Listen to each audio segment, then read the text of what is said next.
할렐루야. 이렇게 또 인사합시다. 성령님은 항상 우리로 말씀의 가르침을 따라 살라고 하십니다. 믿으시면 믿죠?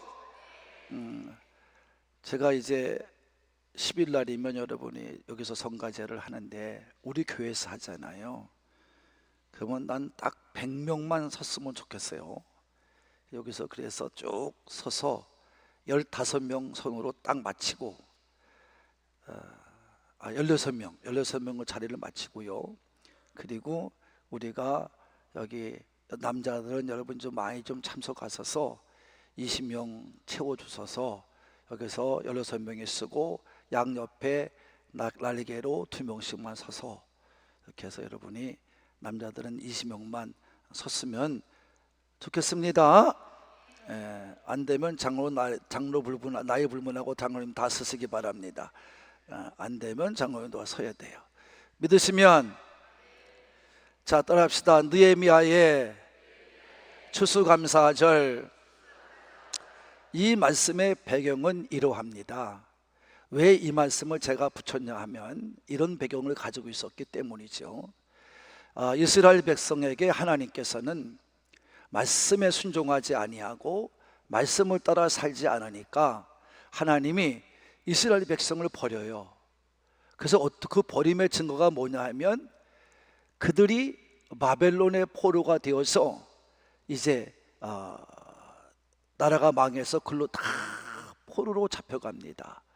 마치 옛날에 일본이 우리나라를 점령해서 자기 나라화 시킨다고 하는 것과 같은 거죠. 그 성경의 역사가 구약에 보면 그 역사가 또 많아요. 그 기록이 많아요. 그래서 이제 그렇게 되는데 하나님이 그 사건 속에서 그 잡혀간 곳으로 마치는 것이 아니라 이사야나 에레미야 입을 통해서 말씀하실 때 내가 내 민족을 버려서 고난을 받게 하지만 고난으로 끝나는 게 아니다. 내 백성은 이제 70년이 차면 다시 본국으로 돌아와서 자기 고향으로 돌아오게 될 것이다. 이렇게 약속을 해주셔요. 그런 분이 하나님이세요. 하나님은 역사의 주인이시고 시간의 주인이시고 민족의 주인이신 줄로 믿으시는 분만. 그걸 여러분 깨달아야 됩니다. 그러니 나 하나의 인생이라는 것은 하찮은 것에도 불구한 거죠. 여러분 나 하나 인생 만드는 거 이거 여러분 믿기만 하면 여러분 반드시 달라집니다. 반드시 달라져요. 그거 깨달아야 돼요. 여러분 지금 여러분 같이 가난하고 어렵고 힘들게 살라는 분 하나님이 아니에요. 일이 안 되고 실패하고 좌절 속에 사는 하나님이 아니에요. 하나님은 되게 하십니다. 정말 하나님의 뜻을 위해서 내가 죽고자 하며 믿으면 하나님이 다 입혀주고 먹여주고 살 길 알려주고 다 갈 길 알려줄 줄로 믿습니다. 그래서 여러분 그러면서 역대하 마지막 장 33장 마지막 절에 가면 세 절에 걸쳐 뭐라고 약속했냐면 그 사람이 누구냐 하면 이스라엘 백성을 그 나라에서 풀어줄 사람이 누구냐 하면 그때는 나라가 바뀌어요. 바벨론이 아니에요. 강대국이 페르시아예요. 바사라고 그러죠. 바사와 메대. 그 나라의 임금 중에 바사 왕인 고레스가 그 일을 감당할 거다. 벌써 하나님이 말씀을 얘기해 주는 거예요. 그러니까 내가 그를 감동해서 쓸 거다. 그러니까 유대인들은 그게 믿음이 없는 사람은 못 믿는 거예요. 어떻게 그럴 수가 있나? 근데 때가 됐어요. 그래가지고 70년이 되자 하나님이 고레스를 통해서 1차 귀환을 시켜요. 에스라에게 딸렸어. 2차 귀환을 시켜요. 느헤미야에 딸렸어. 그래가지고 이제 여러분이 그들이 잡혀갔던 사람이 다 고향으로 돌아오게 된 것입니다. 그래서 1차 기환 때 에스라를 중심으로 스룹바벨 제사장을 중심으로 해서 세운 성전이, 무너졌던 성전이 다시 세워서 재건된 성전이 세워지고, 그 재건된 성전이 이 붙잡혀간 것 때문에 이스라엘 백성들이 거기서 있으니까 이 점령한 국가가 성벽을 헐어버려요. 여기저기를. 이거를 수축하려고 온 사람이 누구냐 하면 바로 느헤미야를 따라온 에스라와 느헤미야예요.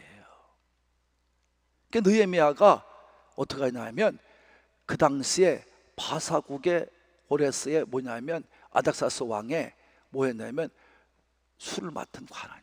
직책이 높은 사람이야. 근데 그거를 마다하고 스스로 자천해서 내가 민족으로 위해서 가겠다고, 가서 성벽을 개건해야 된다고, 그래서 스스로 모든 걸 포기하고 믿음을 가지고 자기 고국을 향해서 왔기 때문에 와서 이 느헤미야와 에스라가 하나님의 말씀을 읽다가 은혜를 받아요. 그 말씀이 이제 느헤미야 1장에서 쭉 되는 말씀이거든요. 그 조직을 재정비하고 그래서 성벽을 건축하면서 이제 하는데, 그래서 이 느헤미야가 와서 에스라와 더불어서 성전 재건을 위해 이제 일을 시작하게 됩니다. 그러니까 여러분, 그 어려운 상황 속에서 이 느헤미야가 모든 걸 포기하고 민족을 위해서, 나라를 위해서, 조국을 위해서 희생을 한 거예요. 그래서 이제 와서 수문 앞에 모여서 말씀을 선포하고 백성들이요 새벽부터 저녁까지 6시간을 말씀을 들어요. 그리고 은혜를 받아요. 아멘 하면서 은혜를 받아요. 그러면서 그들이 더 알고 싶어서, 어떻게 하고 싶어서? 더 알고 싶어서 에스라를 다시 초청을 해서 말씀을 들으니까 깨닫게 됐어요. 야, 우리 조상들이, 선조들이 어떻게 했냐면 여호수아의 이후서부터 이 땅을 정착하고 나서부터 하나님이 그렇게 말씀해 주었건만 하나님의 말씀의 뜻대로 살지를 않은 거예요. 그래서 우리가 이같이 고통을 당했다. 그래서 그러면 어떻게 하면 되겠냐 하고 말씀을 찾아보니까 그들이 그때 당시 초막절을 지킬 때야. 그래서 초막절을 다시 지키게 되는데, 그 의미는 바로 뭐냐면 초막절은 이스라엘 백성이 왜 지키라 했냐면, 이건 여러분 이제 첫 번째 말씀이 바로 뭐냐면 하나님의 명령이거든요. 그래서 모세를 통해서 하나님이 명령한 규례 중에 하나, 절기 중에 하나가 이 초막절이에요.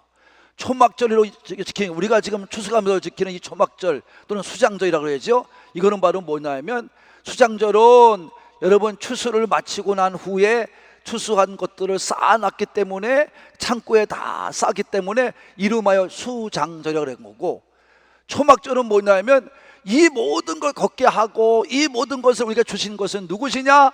하나님이십니다 고백하며, 그들이 정말 이스라엘 백성이 애굽에 있다가 광야로 나와 가나안 땅에 들어오기까지 하나님의 은혜 가운데 광야 생활을 마치고 우리가 가나안 땅에 들어와 정착민이 됐다, 이것을 깨닫고 하나님의 은혜입니다, 하나님의 사랑의 은혜입니다, 하나님께 감사해야 됩니다 하고 그 은혜를 잊지 않고 집에 자지 아니하고 집에서 있지 않고 들로 나가서 이스라엘 백성이 광야에서 장막을 짓고 이동했던 것처럼 초막을 짓고 거기서 거한 거예요. 그냥 그거는 초막절은 뭐냐? 초막을 짓고 저에다 초막절이 붙여진 거고, 그래서 그것은 하나님이 베푸신 은혜에 대한 감사요, 하나님의 말씀에 대한 순종인 줄로 믿습니다. 이렇게 한 거예요. 그래서 초막절이나 수장절 같은 거는 하나님의 살아계심에 큰 은혜를 깨닫고, 그리고 하나님 베푸신 것에 대해서 이만큼 편하게 살게 하심에 감사합니다 하고 지키는 절기가 바로 초막절인 줄로 믿습니다.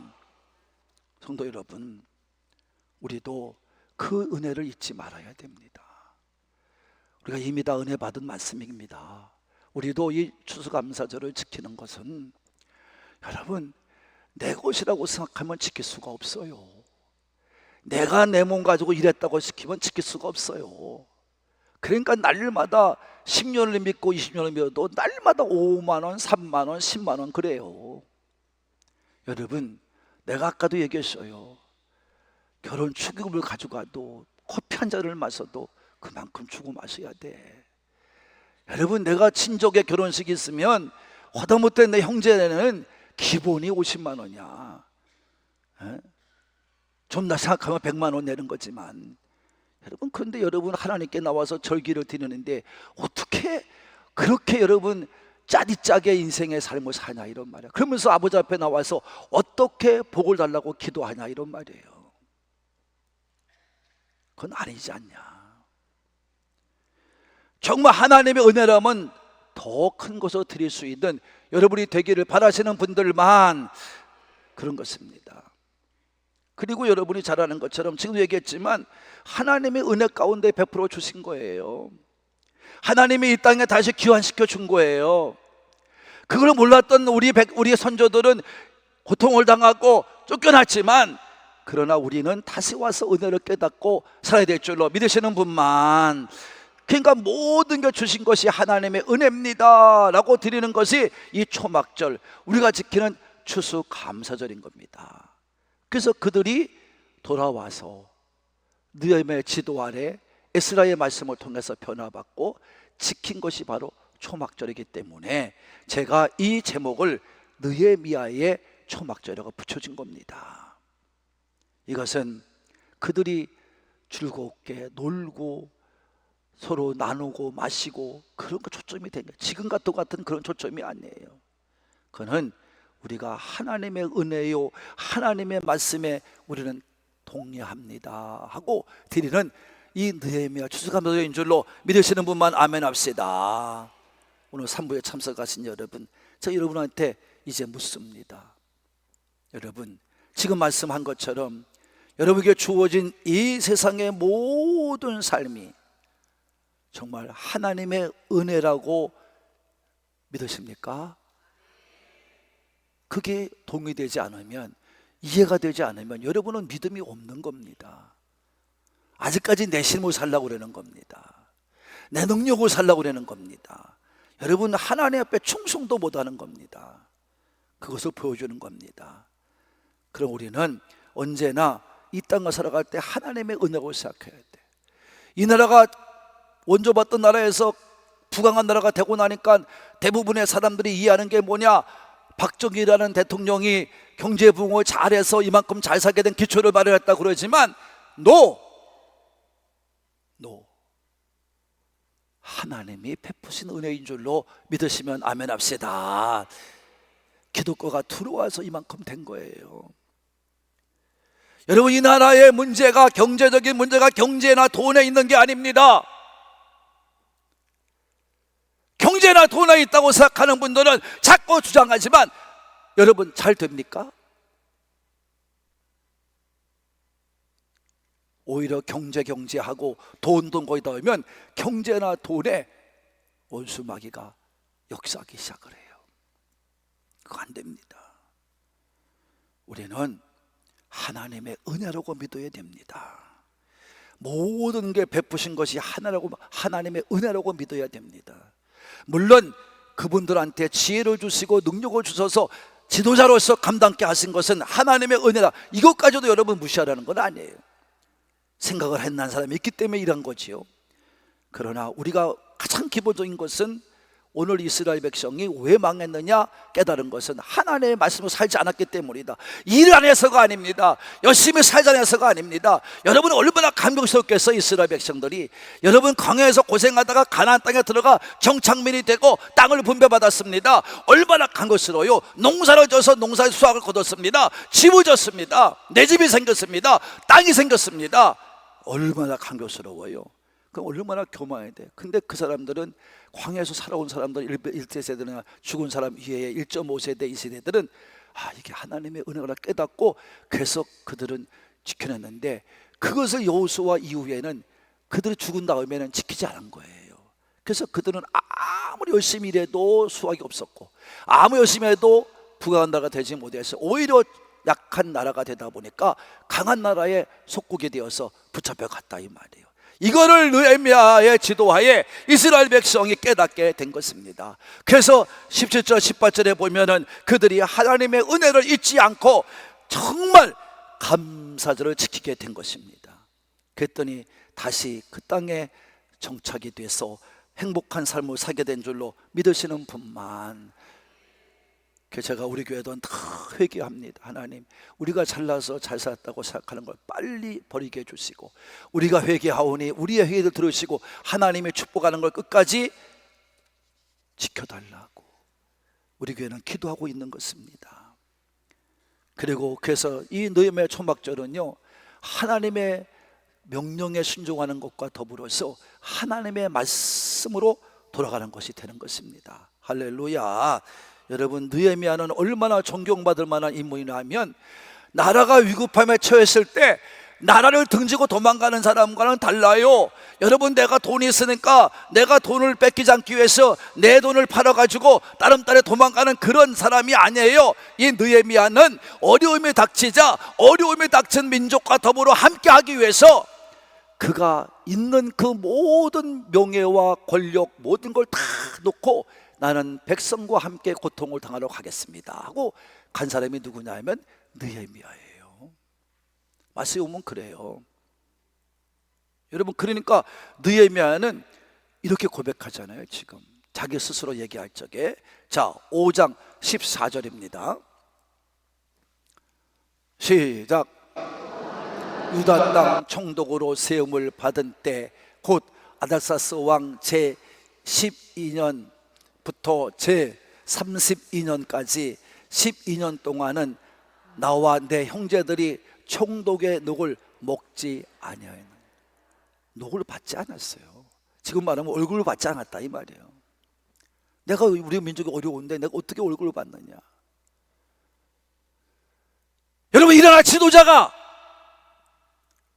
대통령이라는 자가, 국회라는 자들이 나라가 어려울 때 언제 한번 돈 낸 적 있습니까? 자기 월급을 안 받겠다고 1년치를 낸 사람이 있습니까?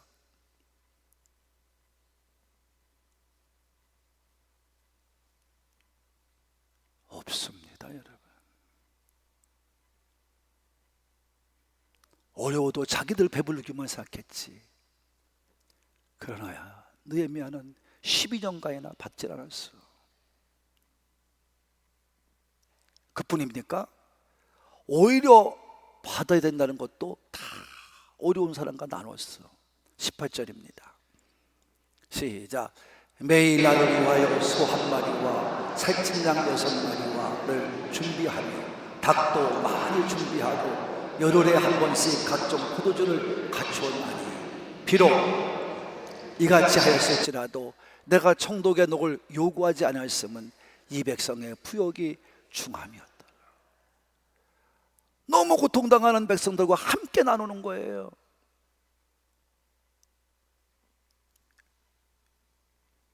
이게 지도자가 아닙니까? 이런 사람이 지도자가 되지 않겠습니까?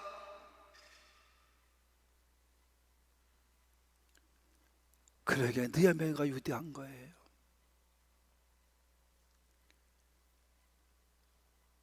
그뿐입니까? 느헤미야는 와서 성벽을 건축하다 보니까 도와줘도 현찮은 판인데 어떻게 해요? 막 뒤에서 방해를 해. 그리고 몰래 일하는 척 들어와 가지고 느헤미야를 흠집을 잡아.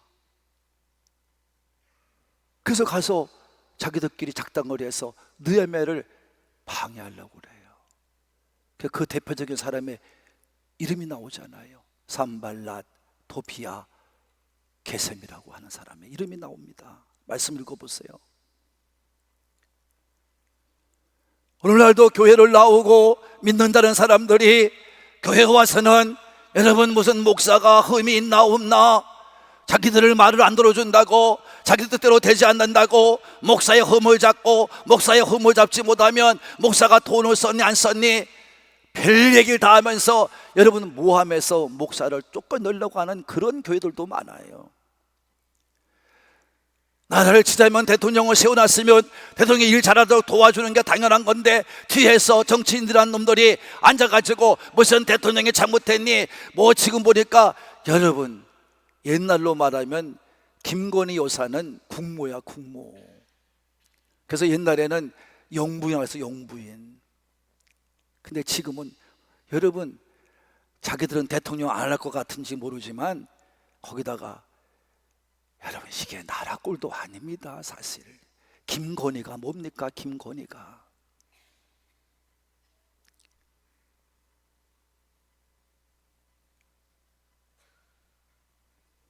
내가 정인조 불러가면서 야 니오믹 송민자 얘기해봐요. 정인조 기분 좋아? 말도 안 되는 짓들을 하고 있어요. 그런 것들이 무슨 지도자들입니까 여러분? 그러니까 자기 배들만 채우는 거야.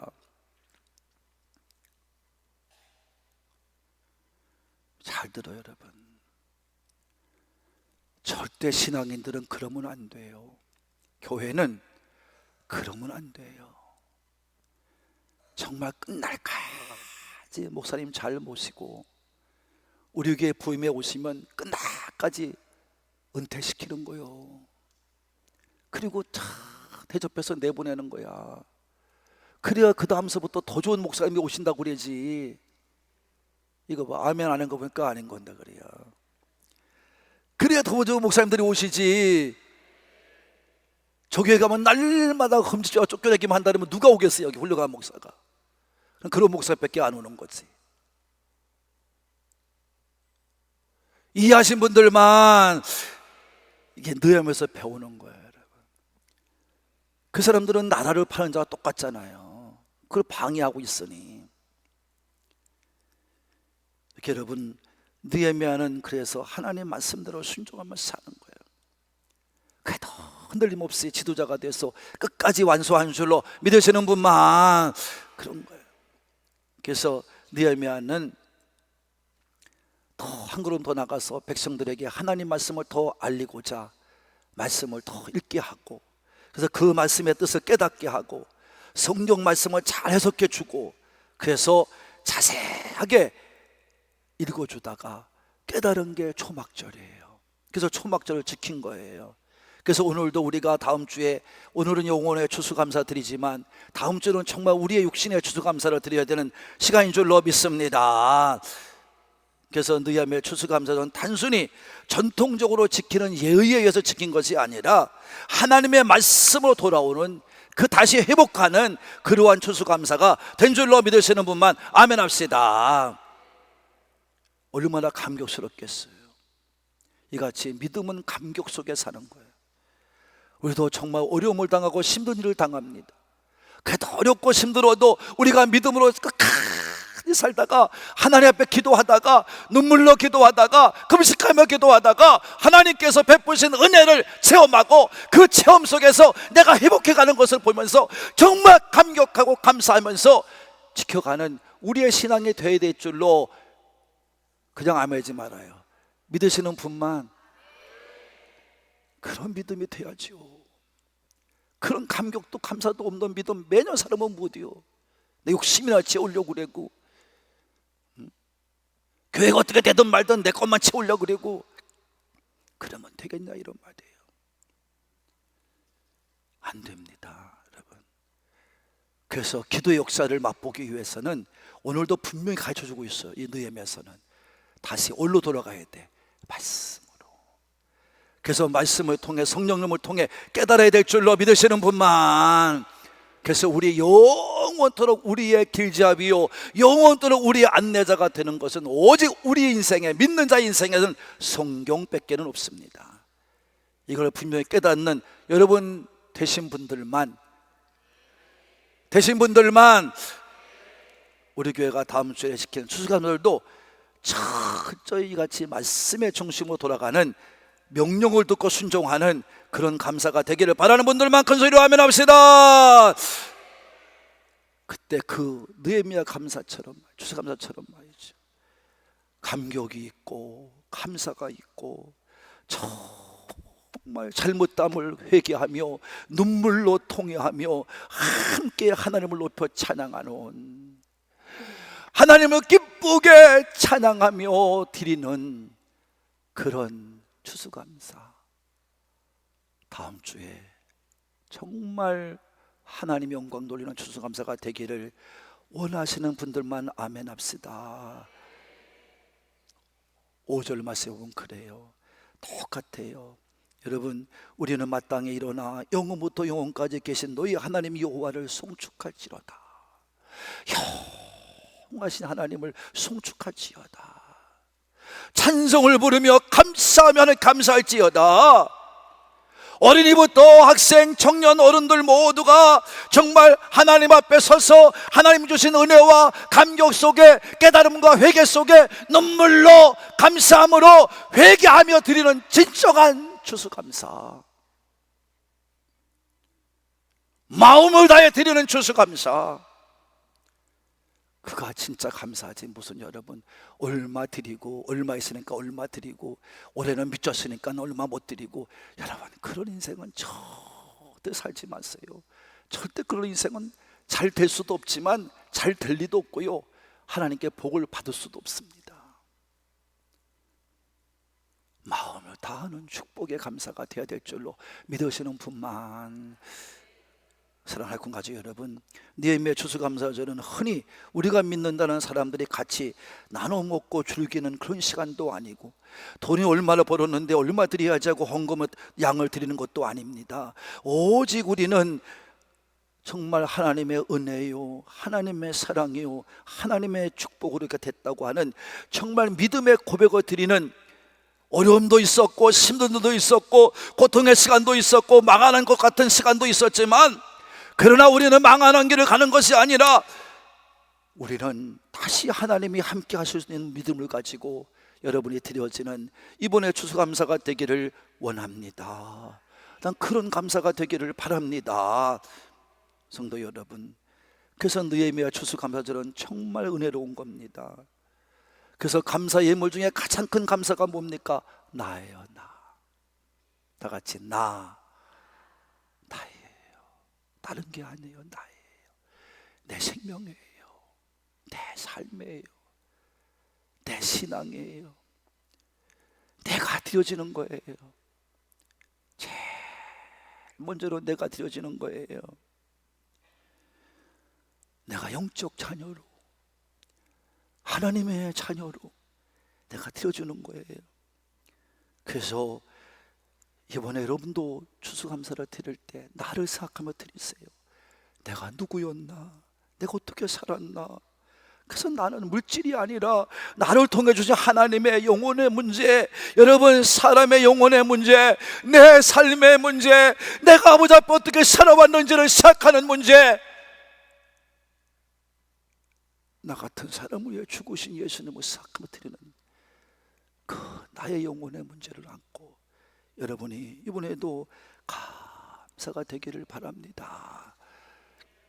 그래서 우리가 오늘 먼저 우리 교회는 영적 추수를 드리고, 다음 주에는 그래서 우리는 물질의 육적인 추수를 드리는 겁니다. 여러분이 먼저 하나님 앞에 드리는 삶을 통해서 감사도 되겠지만, 여러분을 돌아보는 내 하나님 말씀대로 순종해 살고 있나, 다시 말씀으로 돌아가는 신앙이 되시고 말씀에 순종해 살아가면서 지키는 2024년의 추수감사가 되시기를, 감사와 감격의 추수감사가 되시기를 예수님의 이름으로 축복합니다. 축복합니다.